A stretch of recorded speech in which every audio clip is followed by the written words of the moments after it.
Hello friends, అందరికీ నమస్తే. నేను మీ నాగరాజు పోలే అని మాట్లాడుతున్నాను. అయితే జీబ్రా సినిమా రిలీజ్ అయిన తర్వాత అసలు ఆ సినిమా రివ్యూ ఎలా ఉందని చెప్పి ఈరోజు మీ ముందుకు తీసుకొచ్చాను. ఎలా ఉందని చెప్తాను. అయితే ఒక ప్రైవేట్ బ్యాంక్లో రిలేషన్షిప్ మేనేజర్గా సొంతంగా ఇల్లు కొనుక్కొని తను ప్రేమించిన అమ్మాయిని సహోద్యోగిగా స్వాతి అంటే ప్రియభావన శంకర్ను పెళ్లి చేసుకున్న లక్ష్యంతో జీవిస్తుంటాడు. అయితే ఒకరోజు స్వాతి చేసిన చిన్న పొరపాటు వల్ల ఒక వ్యక్తి ఖాతాలో జమ కావాల్సిన చెక్ మరో వ్యక్తి ఖాతాలో జమ అవుతుంది. దీంతో డబ్బు పోగొట్టుకున్న ఆ కస్టమర్ తన డబ్బు వెంటనే ఇప్పించాలని పట్టుబడతారు. ఈ సమస్య గురించి తెలుసుకున్న సూర్య బ్యాంకింగ్ వ్యవస్థలో లోపాన్ని అడ్డం పెట్టుకుని అప్పటికప్పుడు ఆ డబ్బును సదరు కస్టమర్కి తిరిగి ఇచ్చేస్తాడు. కానీ అంతలోనే సూర్య పేరుతో ఉన్న మరో బ్యాంక్ ఖాతాలో 5 కోట్లు జమ అవుతుంది. ఆ తర్వాత అకౌంట్ ఫ్రీజ్ అయిపోతుంది. కట్ చేస్తే ఆ ఖాతాలో జమైన 5 కోట్లు తన వెంటనే ఉన్న గ్యాంగ్స్టర్ అది అంటే డాలి ధనంజయ సూర్య జీవితంలో ప్రవేశిస్తాడు. అయితే తన డబ్బును 4 రోజుల్లో తిరిగిపోతే సూర్య తల్లిని చంపేస్తామని చెప్పి డెడ్ లైన్ పెడతాడు.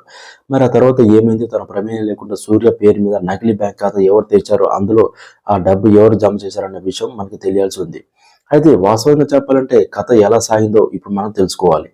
బ్యాంకింగ్ వ్యవస్థలో జరిగే ఆర్థిక నేరాలను ఆధారం చేసుకుని అల్లుకున్న కథ ఇది. దీన్ని గ్యాంగ్స్టర్ ప్రపంచంలో ముడిపెట్టి ఓ భిన్నమైన చిత్రాన్ని తెరకెక్కించేలా చూపించారు. అయితే ఈ విధంగా చిత్ర దర్శకుడు ప్రారంభించారన్నమాట. నిజానికి ఇది చాలా మంచి ఐడియా. కాకపోతే దీన్ని ఎలాంటి గందరగోళం లేకుండా ప్రేక్షకులను తేలికగా అర్థమయ్యేలా చెప్పాలి. సంక్లిష్టమైన బ్యాంకింగ్ వ్యవస్థ తీరు ఆద్యంత ఆసక్తి రేకెత్తిస్తుంది. అయితే ఈ విషయంలో దర్శకుడు ఇంకాస్త కసరత్తు చేస్తే బాగుంటుంది. కాకపోతే నిజానికి సూర్య కోణం నుంచి సినిమా ఆరంభించిన తీరు ఆసక్తికరంగా కనిపించింది. చెక్ రాంగ్ డిపాజిట్ సమస్య నుంచి తన ప్రియులను కాపాడటం కోసం సూర్య చేసే తెలివితేటలు బ్యాంకింగ్ వ్యవస్థలో లోపాలను అడ్డం పెట్టుకుని తన ఖాతాలో లేని డబ్బును తిరిగి వెంటనే తీరు వాటిని అందరూ కూడా థ్రిల్ చేస్తాయి. అయితే ఆ ఎపిసోడ్ అంతా ప్రేక్షకులకు చాలా కన్విన్స్గా అనిపిస్తుంది. ఆ తర్వాత దర్శకుడు తెరపై మరిన్ని మ్యాజిక్లు చేశాడని ఒక ఆసక్తి కూడా కలుగుతుంది అన్నమాట.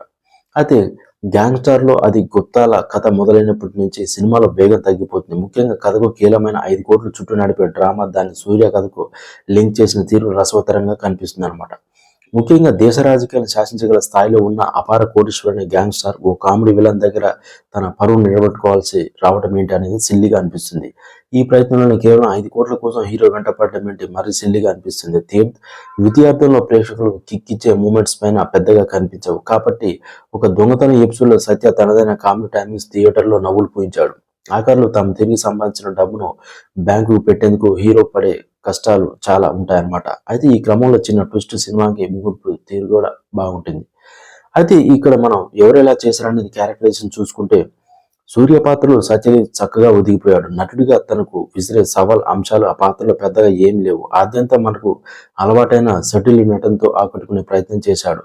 Gangster ఆదిగా Dolly Dhananjaya stylish look లో కనిపించారు. కాకపోతే దర్శకుడు ఆయన పాత్రను సరైన రీతిలో తీర్చిదిద్దలేకపోయారు. ఓసారి తనని కరుడుగట్టిన గ్యాంగ్స్టర్లా, మరోసారి ఫన్నీ విలన్గా, ఇంకోసారి తన తండ్రిగా రకరకాలుగా చూపించారు. దీంతో ఆ పాత్రను ప్రేక్షకులు ఏ దశలో సీరియస్గా తీసుకోలేకపోయారు. అది పాత్రలాగే సునీల్ పోషించిన గుప్త పాత్రపై కూడా తెరపైన విచిత్రంగా వ్యవహరిస్తుంది. ప్రియభవాని, శంకర్ సత్యరాజ్, జెన్నిఫర్ తదితరులు పాత్రల వారి పరిధి మీదకు చేశారనమాట. అయితే బలహీనతలు చూసుకున్నట్టయితే బలాలు చూస్తే సత్యదేవ్ ధనంజయ నటన ప్రథమార్థంలో కొన్ని మలుపులు తిరిగాయి. బలహీనతలు కూడా చూసుకుంటే కథా కథనాల ద్వితీయార్థం. చివరిగా చూసుకుంటే జీబ్రా ప్రేక్షకులను బుర్రలను హీటెక్కించిన ఆల్జిబ్రాలుగా అనిపించింది అనమాట.